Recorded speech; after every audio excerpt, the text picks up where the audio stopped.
Yuhinan roh anu baju ngan kata bawa bangga. Bayang? Hana moh dah holeh, hana empat le kenira. Hana itu yang benar, hana itu yang salah. Apa masalah dia? Urang yang jet ke yang palak di Belanda masa perang Belanda kebunan her. Ini artinya mata-mata, artinya pengkhianat. Makin ramai lah yang ke Belanda je makin jeroh ke je. Kerana urang cai bantu lingkar. Yang kupaga je yang. Tapi orang mata Belanda, hanya itu mai urang cai. Puh lagi nak bak ipu ga urang cai tem ke dah. Menyana urang tem, nah yang tem. Awak boleh belang. Awak utuh roh. Di Parlimen di bang.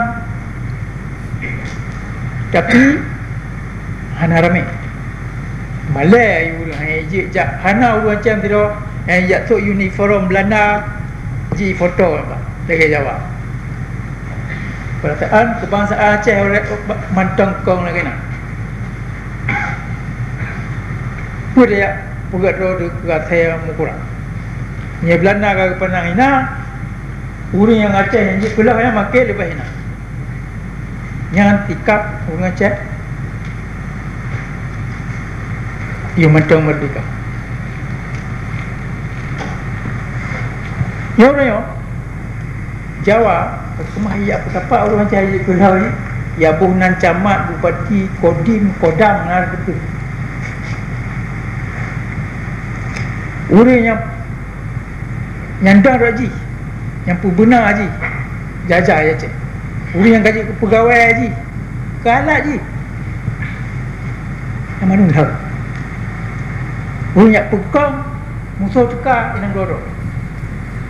Ya? Ya kata lonyu semikir. Ya ya? Jadi menyo ino